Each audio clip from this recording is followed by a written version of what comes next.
Mind Over John will start in just a moment. But first, a word from Vintage Video Podcast. On the Vintage Video Podcast, we'll be reviewing every single wide release of the 1980s in chronological order. Over 250 episodes to enjoy and thousands more to come.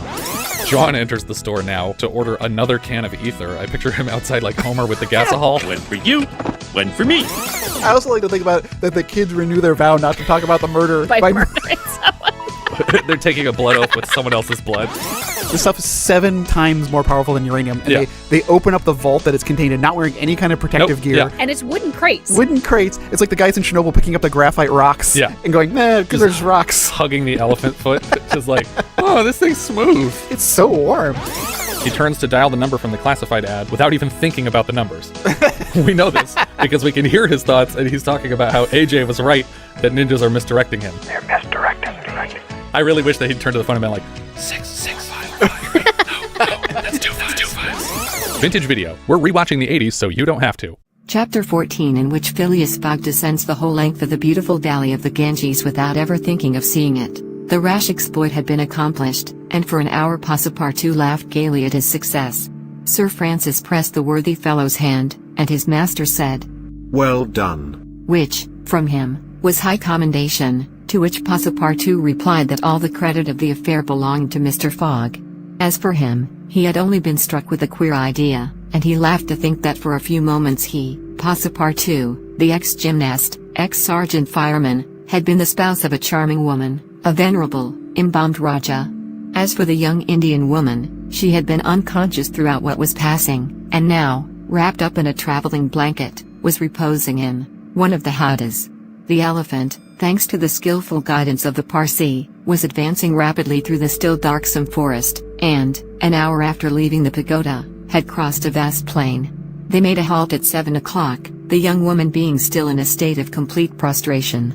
The guide made her drink a little brandy and water, but the drowsiness which stupefied her could not yet be shaken off. Sir Francis, who was familiar with the effects of the intoxication produced by the fumes of hemp, reassured his companions on her account. But he was more disturbed at the prospect of her future fate. He told Phileas Fogg that, should Ada remain in India, she would inevitably fall again into the hands of her executioners. These fanatics were scattered throughout the county, and would, despite the English police, recover their victim at Madras, Bombay, or Calcutta. She would only be safe by quitting India forever. Phileas Fogg replied that he would reflect upon the matter. The station at Allahabad was reached about 10 o'clock, and, the interrupted line of railway being resumed, would enable them to reach Calcutta in less than 24 hours. Phileas Fogg would thus be able to arrive in time to take the steamer which left Calcutta the next day, October 25th, at noon, for Hong Kong. The young woman was placed in one of the waiting rooms of the station, whilst Passepartout was charged with purchasing for her various articles of toilet, a dress, shawl, and some furs, for which his master gave him unlimited credit.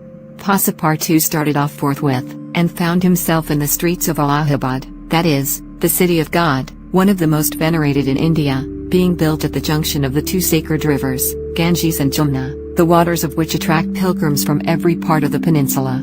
The Ganges, according to the legends of the Ramayana, rises in heaven, whence, owing to Brahma's agency, it descends to the earth.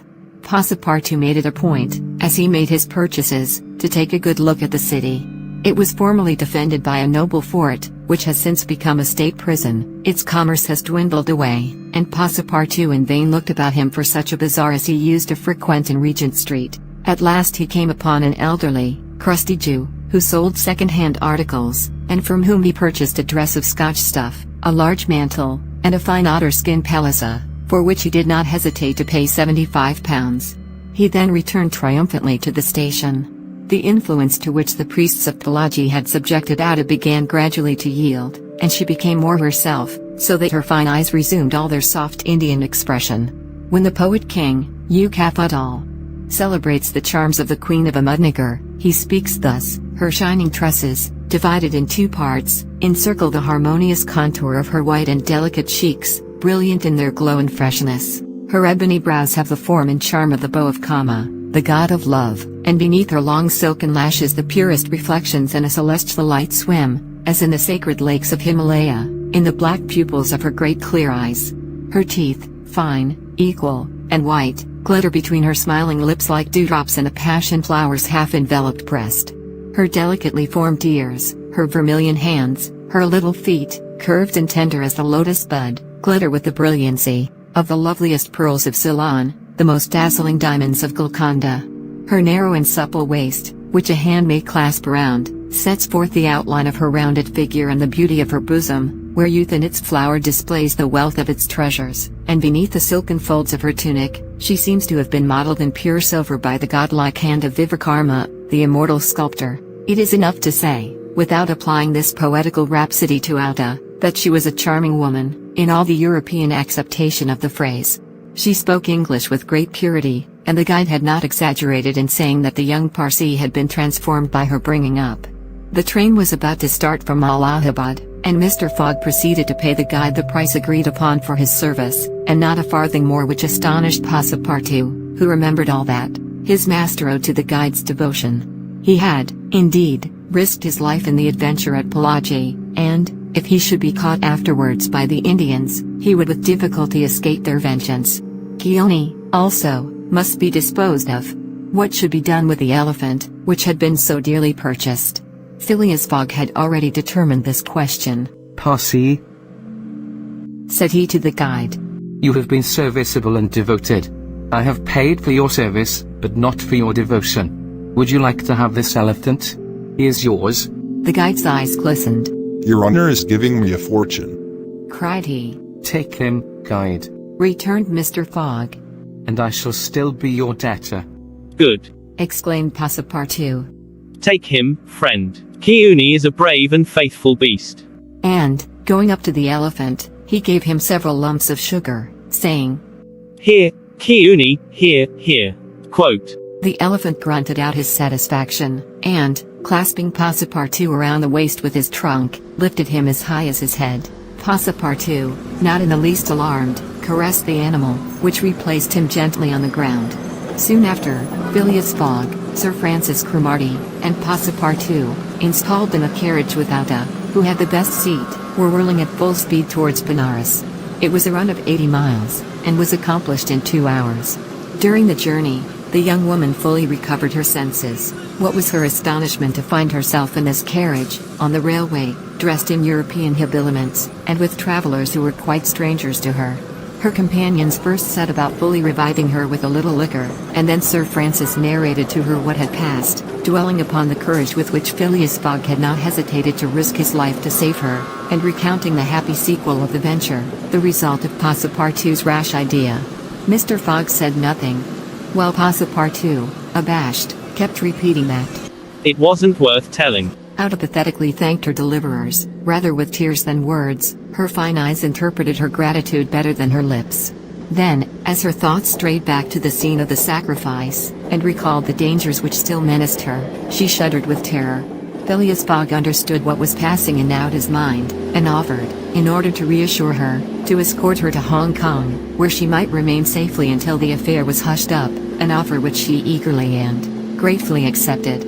She had, it seems, a Parsi relation, who was one of the principal merchants of Hong Kong, which is wholly an English city, though on an island on the Chinese coast at 12:30 the train stopped at Benares. The Brahmin legends assert that this city is built on the site of the ancient Kasi, which, like Muhammad's tomb, was once suspended between heaven and earth, though the Benares of today, which the Orientalists call the Athens of India, stands quite unpoetically on the solid earth. Passepartout caught glimpses of its brick houses and clay huts, giving an aspect of desolation to the place, as the train entered it. Benares was Sir Francis Cromarty's destination, the troops he was rejoining being encamped some miles northward of the city. He bade adieu to Phileas Fogg, wishing him all success, and expressing the hope that he would come that way again in a less original but more profitable fashion. Mr. Fogg lightly pressed him by the hand. The parting of Alta, who did not forget what she owed to Sir Francis, betrayed more warmth, and, as for Passepartout, he received a hearty shake of the hand from the gallant general.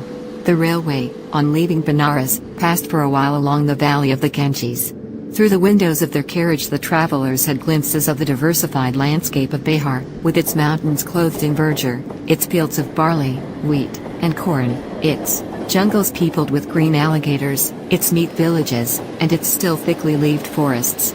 Elephants were bathing in the waters of the sacred river, and groups of Indians, despite the advanced season and chilly air, were performing solemnly their pious ablutions.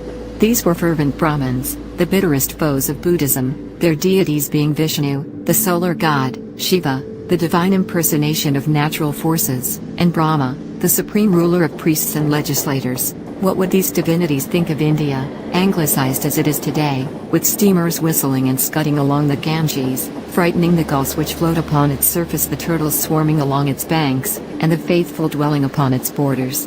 The panorama passed before their eyes like a flash, save when the steam concealed it fitfully from the view. The travelers could scarcely discern the fort of Chapini, 20 miles southwestward from Benares, the ancient stronghold of the Rajas of Bihar, or Ghazipur and its famous rose water factories, or the tomb of Lord Cornwallis, rising on the left bank of the Ganges, the fortified town of Buxar, or Patna, a large manufacturing and trading place, where is held the principal opium market of India, or Mangir, a more than European town, for it is as English as Manchester or Birmingham, with its iron foundries, edge tool factories, and high chimneys puffing clouds of black smoke heavenward. Night came on. The train passed on at full speed, in the midst of the roaring of the tigers, bears, and wolves which fled before the locomotive, and the marvels of Bengal, Golconda, ruined Gore, Murshidabad, the ancient capital, Burdwan, Hooghly, and the French town of Chandernagore, where Passepartout would have been proud to see his country's flag flying, were hidden from their view in the darkness. Calcutta was reached at 7 in the morning, and the packet left for Hong Kong at noon, so that Phileas Fogg had 5 hours before him. According to his journal, he was due at Calcutta on the 25th of October, and that was the exact date of his actual arrival. He was therefore neither behindhand nor ahead of time. The 2 days gained between London and Bombay had been lost, as has been seen, in the journey across India. But it is not to be supposed that Phileas Fogg regretted them. You just heard the song New Direction performed by Kevin MacLeod, as featured on Upbeat.io, free music for creators. We will begin scripting soon. If you would like to be included in our next chapter, and be part of your myad, just click on the included link of this podcast and then choose request. Yes, it's that simple. One more thing, we love to hear from you. Anchor makes this simple and easy. Think of this as radio voicemail. Yes, your response, upon review, will be included in our next chapter release.